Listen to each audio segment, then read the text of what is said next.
Hello guys, I once again welcome you all to my YouTube channel.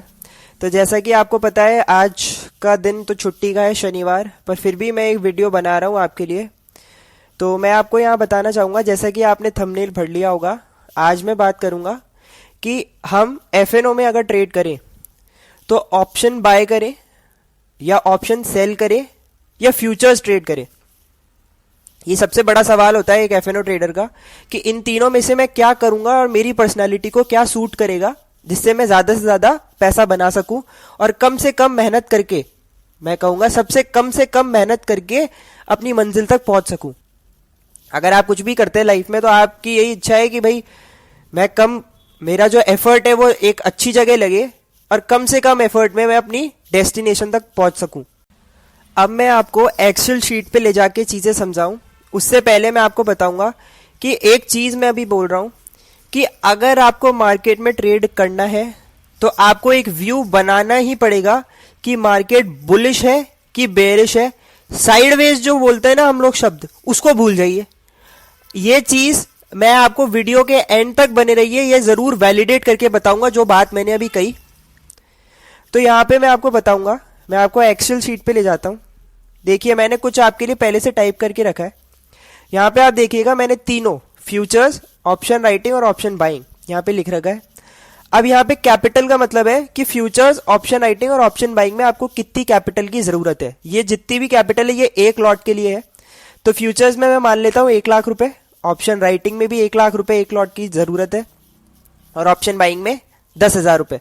वैसे तो 100 रुपए का एवरेज अगर मैं ऑप्शन मानूं तो 5,000 रुपए ही होते हैं, पर थोड़ा बहुत मार्क टू मार्केट का डिफरेंस भी अपने अकाउंट में रखने के लिए मैं ऑप्शन बाइंग में 10,000 रुपए मान लेता हूं। अब यहां पे आप देखिएगा कि आपको मैंने एक्सपेक्टेशन रखने के लिए कहा है कि जैसे अगर मान लीजिए हम लोग ट्रेड करते हैं तो हमारी नॉर्मल एक्सपेक्टेशन क्या होती है, 4 से 5% महीना। मैं कहता हूं मत रखो, ये हाइपोथेटिकली हम लोग सोच रहे हैं, तो 10% महीने का रिटर्न ऑन इन्वेस्टमेंट मान लो। तो यहां पे अब हमको बनाना है 10,000 रुपया फ्यूचर्स से, क्योंकि 1,00,000 रुपए की कैपिटल है, और 1,00,000 रुपए ऑप्शन राइटिंग से, और यहां पे 1,000 रुपए बनाना है ऑप्शन बाइंग से, वही 10%। अब डेल्टा का कॉन्सेप्ट ये होता है कि डेल्टा फ्यूचर्स का तो 1 होता है, डेल्टा का मतलब होता है डायरेक्शन। कि मान लीजिए अगर निफ्टी 17,000 से 17,100 हो गई तो फ्यूचर्स जो है वो 100 पॉइंट से चेंज होगा। ऑप्शन जो है वो, अब ये डेल्टा डिपेंड करता है at the money, out of the money और इन द मनी, ये बाहर के कॉन्सेप्ट है। आप ये मान लीजिए कि ऑप्शन जो है वो 50 पैसे से चेंज होगा, यानी कि 50 रुपए से ही। अगर ऑप्शन का भाव 17,000 निफ्टी था और 17,000 की कॉल का भाव 100 रुपए है, तो 100 रुपए के मूव पे निफ्टी के ऑप्शन का भाव निफ्टी के मूव से आधा ही मूव करेगा। यानी कि अगर ऊपर गया तो 100 रुपए का ऑप्शन 200 रुपए नहीं होगा, 150 रुपए ही होएगा। ये डेल्टा है, ये हम लोग बाद में बात करेंगे। इसके ऊपर एक कंप्लीट मैं डिटेल्ड वीडियो लेके आ जाऊंगा ऑप्शंस के ग्रीक्स के ऊपर, कि ऑप्शन कैसे काम करता है और कैसे हमको हर जो ग्रीक है उसको हम लोग कैसे काम में ले सकते हैं ताकि उससे भी प्रॉफिट इंक्रीज कर सके। अब यहां पे मैं आपको बताना चाहूंगा कि अगर मान लीजिए हमें 10,000 रुपए बनाने हैं फ्यूचर से, तो कैसे बनेंगे? जब हम मार्केट को प्रिडिक्ट करेंगे कि इधर या तो बुलिश जाओ या बेरिश जाओ। तो आप यहां देख सकते हैं, मैं केवल सिंपल मैथ से 10,000 को डिवाइड कर देता हूं 50 रुपए से, 50 से, क्योंकि एक लॉट 50 का होता है। तो हमें मार्केट को 200 पॉइंट से यहां पे प्रिडिक्ट करना पड़ेगा। आप देख सकते हैं, हमें 200 पॉइंट से मार्केट को प्रिडिक्ट करना है। उसके बाद के अंदर मैं ऑप्शन राइटिंग की बात करूं तो 10,000 रुपए बनाना है, पर डेल्टा तो 5 पैसा ही है। तो यहां पे 10,000 डिवाइडेड बाय 50 इंटू 2, ये देखिए हमको 400 पॉइंट से एक लॉट में निफ्टी को प्रिडिक्ट करना पड़ेगा, या तो प्राइस ऊपर या नीचे। अब इसके अंदर बहुत डिफरेंस है, मैं एट द मनी की बात कर रहा हूं। अब इसके अंदर आप बोल सकते हैं कि साहब हम तो नहीं करते प्रिडिक्ट, हम तो दूर का ऑप्शन बेचेंगे, हम तो 300 पॉइंट ऊपर का ऑप्शन बेच देंगे 20 रुपए का और एक्सपायरी तक होल्ड करेंगे जब तक जीरो नहीं हो जाए। पर वो मैं ये कहूंगा वो जीरो हो जाएगा 100 में से 9 बार, 10 में से 9 बार जीरो हो जाएगा। 10वीं बार अगर वो आपके पैसे लगवाने आया तो वो मैं आपको कहूँ वो आपको बिल्कुल बिजनेस से आउट कर देगा। इसलिए ये चीज तो मैं कहूंगा, एक अब आप लोग करते हैं, अगर कोई किसी की सोच है तो उसके लिए मैं गलत नहीं बोलता, और अगर वो पैसा बना रहा है तो बहुत ही बढ़िया बात है, बात ही खत्म होती है। पर मैं ये कहूंगा ऐसा ना करें। अब यहाँ पे आप देखेंगे कि अगर ऑप्शन बाइंग में मेरे को 1000 रुपए बनाने हैं और डेल्टा 50 पैसे का है, तो मुझे यहाँ पे मार्केट को कितने पॉइंट से प्रिडिक्ट करना पड़ेगा? डिवाइड बाय 50 और यहां भी इंटू 2। ये देखिए मात्र 40 पॉइंट से। यानी कि अगर मैं डायरेक्शनल ट्रेडर हूं, मुझे पता है मार्केट में बुलिश या बेरिश जाना है, तो ऑप्शन बाइंग करके मुझे केवल और केवल निफ्टी को 40 पॉइंट से प्रिडिक्ट करना है ऑन मंथली बेसिस। अब देखिए ये जो लेवल्स है ये मंथली के हैं कि आपको 200 पॉइंट्स मंथली बेसिस पे निफ्टी को प्रिडिक्ट करना पड़ेगा। अब इसके अंदर जो है थीटा जो है उसको मैंने काउंट नहीं किया, मैं कॉन्सेप्ट को इजी रखना चाहता था, इसलिए मैंने थीटा को बीच में नहीं लेके आया।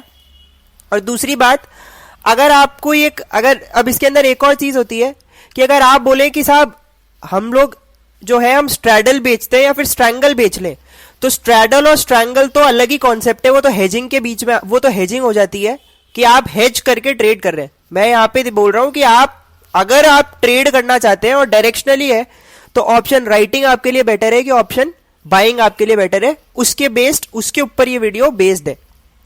अब मैं आपको कहूं कि अब आप देखिएगा एक चीज और, कि अगर आपको कोई बोलता है कि साहब मैं ऑप्शन राइटर हूं, out of the money option बेचता हूं, 30-30 रुपए 40-40 रुपए का ऑप्शन बेच दिया, ठीक है, तो आप ये समझेंगे अगर वो प्रॉफिटेबल है ना, तो वो प्रॉफिटेबल इस कारण से नहीं है कि उसने बहुत दूर का ऑप्शन बेचा, उसने मार्केट को जरूर प्रिडिक्ट किया या कोई ना कोई फैक्टर देखा कि वो जो उसने स्ट्राइक प्राइस बेची है वो कभी भी या कैसी भी इन मनी नहीं आ सकती, जब भी वो प्रॉफिटेबल होगा। नहीं तो आप खुद सोचिएगा कि अगर मान लीजिए 30 पॉइंट्स का मैंने एक ऑप्शन बेच दिया आउट ऑफ द मनी, अब मार्केट के गुरु तो ये भी बोलते हैं कि आप proper risk to reward ratio follow करो।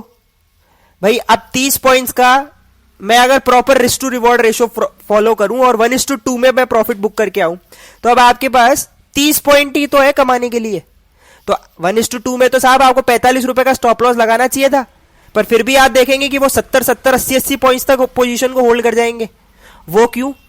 और दूसरी बात कि अगर आप मान लीजिए, दूसरी बात भी ये भी बोलते हैं मार्केट में कि आप अपने लूजिंग ट्रेड को कभी एवरेज ना करें। तो साहब अगर आपने 30 रुपए में एक चीज बेची और 60 में या 70 में एवरेज कर ली, तो आपने फिर अपने फंडामेंटल तो गलत साबित कर ही दिए ना। आपने एवरेज क्यों किया लूजिंग ट्रेड को? ये बताइए। ये चीज अगर आप कभी किसी को बोले कि साहब मैं ऐसे करता हूं, तो उससे पूछेगा फिर आप सक्सेसफुल कैसे हो? या तो आप झूठ बोल रहे हो, हम रिटेल ट्रेडर है तो आपने हमको गलत पढ़ाया, गलत चीज बताई। इसका मतलब तो यही है ना कि आपने मार्केट का डायरेक्शन तो प्रिडिक्ट किया ही था ना, अगर पोजीशन को होल्ड किया और एवरेज भी किया तो। पहली बात। अब इसके बाद के अंदर मैं एक और बात बताना चाहूंगा, जैसे कि आप अगर ट्विटर को फॉलो करते हैं या यूट्यूब के किसी और दूसरे चैनल को, या फिर कोई भी आपको अगर सिखाता है या आप इन्फ्लुएंस होते हैं कि साहब ये इतना पैसा कमा रहा है, तो आप ये देखिएगा कि वो अगर ऑप्शन राइटिंग कर रहा है, मार्केट में क्या बहुत बड़ा बूम है कि केवल ऑप्शन राइटर ही राइटर पैसा कमाता है, ऑप्शन बायर तो भैया पैसे देने के लिए है।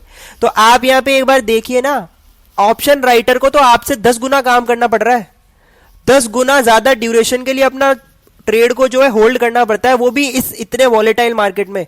तो ये तो मिथ है ना कि अकेला ऑप्शन राइटर ही पैसे कमाएगा, ऑप्शन बायर तो देगा ही देगा। आपका काम तो, आपको तो मात्र 40 पॉइंट के लिए प्रेडिक्ट करना है, और आप ये बोलो कि साहब मैं 10,000 रुपए बनाऊं, तो यहाँ पे आप कैपिटल 10 गुना कर दो, एक की जगह 10 लॉट में ट्रेड करने लग जाओ, तो यहाँ पे 400 रुपए का फिगर आपको देखने को मिलेगा। और फिर वही मैं बात अपनी कंटिन्यू करूं कि अगर आपको कोई बोले, आप किसी का मार्क टू मार्केट रोज आपको कोई डिस्प्ले करता है, आप देखें यार आज 5 लाख रुपए कमाए, आज 3 लाख रुपए कमाए, तो आप प्रोसेस को समझिए। अगर उसने कमाए हैं, अब मेरे को पता नहीं वो सच है कि झूठ है, कमाए नहीं कमाए, पर आप प्रोसेस को समझिए। आज नहीं कमाए, 2 साल 4 साल 5 साल तपस्या करी, जब जाके इतने प्रॉफिटेबल हुए। और दूसरी बात, उनकी एक बार कैपिटल जरूर देख लीजिएगा और उनकी क्वांटिटी देख लीजिएगा, कितनी क्वांटिटी में उन्होंने ट्रेड किया। कम से कम मैं बताऊं आपको, अगर महीने वो लोग जो मार्क टू मार्केट, जैसे किसी ने 4 लाख 5 लाख रुपए कमाया, तो वो 1 करोड़ रुपए 1.5 करोड़ रुपए की कैपिटल लेके और ट्रेड कर रहा होगा। अब आप खुद सोचिए, एक ट्रेड में 1.5 करोड़ रुपए की कैपिटल कोई रिस्क लेके बैठ जाए, क्योंकि आपको पता है ऑप्शन राइटर की रिस्क अनलिमिटेड है। क्या पता 30 रुपए का ऑप्शन अगले दिन 200 रुपए का बिक जाए, 400 500 600 पॉइंट नीचे, निफ्टी दिखती थोड़ी है, गैप डाउन ओपन हो जाए। तो इसलिए ये मिथ है कि साहब ऑप्शन राइटर ही पैसा कमाएगा, मैं ऑप्शन राइट करूंगा। तो ऑप्शन बायर भी पैसा बनाता है, और कंडीशन यही है कि आपको मार्केट को टाइम करना पड़ेगा, आपको मार्केट को प्रिडिक्ट करना पड़ेगा कि यहां से अप मूव आ सकता है, यहां से डाउनवर्ड मूव आ सकता है। मैं ये कहूंगा ऑप्शन बायर ऑप्शन राइटर से कहीं गुना ज्यादा पैसा बना सकता है, अगर प्रॉपर स्टॉप लॉस मेंटेन करके चलता है। तो स्टॉप लॉस मेंटेन नहीं करेगा, आप एक कसम खा के बैठिए कि मैं एक ट्रेड के अंदर 25-30 पॉइंट से ज्यादा, 40 पॉइंट से ज्यादा का रिस्क लूंगा ही नहीं, और प्रॉफिट जो बुक करके आऊंगा वो उसका 4 गुना 5 गुना ही बुक करूंगा। तो मैं ये कहता हूं फर्जी से फर्जी जो सेटअप होता है निफ्टी में, फर्जी से फर्जी जो सेटअप होता है वो भी कम से कम 25 से 30% की विन परसेंटेज रखता है। तो आप नॉर्मल मैथ्स करके देखिएगा, आप कभी घाटे में नहीं जाएंगे। और ऑप्शन बाइंग में हमको पता ही है, ऑप्शंस के अंदर ब्रोकरेज भी काफी लो है, टैक्सेस भी काफी कम है। तो इस सिरे से सोचिएगा, ऑप्शन बाय करूं कि ऑप्शन सेल करूं, दोनों के अपने अपने फायदे हैं। ऑप्शन राइटिंग के अंदर एक थीटा जरूरी होता है, वो साइडवेज मार्केट में काम आता है, वो मैंने यहाँ पे ओमिट कर दिया, उस बारे में बात नहीं करी। उसके बारे में मैं एक कंप्लीट डिटेल वीडियो आपके लिए लेके आ जाऊंगा। इसलिए नेक्स्ट टाइम जब ट्रेड करें तो चार्ट्स को पढ़ने पे फोकस करें, इंस्टेड इस चीज पे फोकस करें कि मेरे पास कैपिटल कम है और मैं लॉस करूंगा। ये एक स्टिग्मा की तरह है जो आपको बार बार लॉस करवाएगा। तो इस चीज के लिए इस चीज को भूल जाएं। और वीडियो एंड करूं उससे पहले मैं आपको एक और चीज कहना चाहूंगा कि देखिए, अगर आप कहीं पे भी किसी को भी, मुझे ही नहीं, मैं तो बोलता ही नहीं हूं, किसी को भी अगर कोई भी आदमी आपसे पैसे मांगता है ट्रेडिंग सिखाने के लिए, तो देखिए ये वही बात है कि आपने किसी को मुंह जुबानी गाड़ी चलाना सिखा दिया। अब अगर ऐसा होएगा तो वो रास्ते में क्या चला पाएगा गाड़ी? तो आप खुद सोचिए, जब तक खुद नहीं चलाएंगे, जब तक खुद ट्रेड नहीं करेंगे, तो एक्सपीरियंस कहां से आएगा, हाथ कहां से खुलेगा? अगर किसी आदमी को 30 40 50 हजार रुपए आप दे देते हो ट्रेडिंग सिखाने के लिए, तो एक बात मुझे समझाइए, पहली बात तो अगर उसको ट्रेडिंग आती है तो वो 50-40 हजार रुपए के, आपके 50-40 हजार रुपए का मोहताज नहीं है। खुद अगर केपेबल है तो यहाँ पे वैक्यूम क्लीनर है स्टॉक मार्केट, अगर आपको चलाना आता है। लोग बाग वैक्यूम क्लीनर काम में लेते हैं मिट्टी खींचने के लिए, ये पैसा खींचने की मशीन है। अगर आती है तो वो आपके 30 40 50 हजार रुपए के लिए नहीं बैठा। और दूसरी बात कि अगर वो 50 हजार रुपए उसको दो, वो आपको नॉर्मल कैंडल स्टिक के पैटर्न सिखाए या कुछ सिखाए, उससे अच्छा 50 हजार रुपए का आप ट्रेडिंग खुद कीजिए, क्योंकि आपको खुद को पता है एंट्री कॉस्ट बिल्कुल नहीं है मार्केट में, और वो 50 हजार रुपए आपको करोड़ों रुपए का नॉलेज देके जाएगा। अब चाहे आप उससे कुछ भी करें, आप इन्वेस्टिंग करें, आप डेली ट्रेड करें, या आप कुछ भी करें, या आपकी सोच है, आपका इंटेंट है, या आप अपनी नॉलेज को कैसे काम में ले। अब वीडियो के एंड में मैं आपको यही कहूंगा, वीडियो के एंड तक बने रहने के लिए धन्यवाद। मैं आपसे वादा करता हूं, जो मेरा डेली एनालिसिस वीडियो है उसमें मैं डेली आपके लिए नई चीज आपको सिखाऊंगा प्राइस एक्शन से रिलेटेड, जो आपको ट्रेडिंग में बहुत काम आएगी। वीडियो को प्लीज शेयर करें, चैनल को सब्सक्राइब करें, और इस वीडियो को लाइक करें, ताकि मुझे भी मोटिवेशन फील होता रहे और मैं आपके लिए डेली ऐसे जरूरी वीडियो बनाता रहूं। Thank you so much once again, wish you very good luck.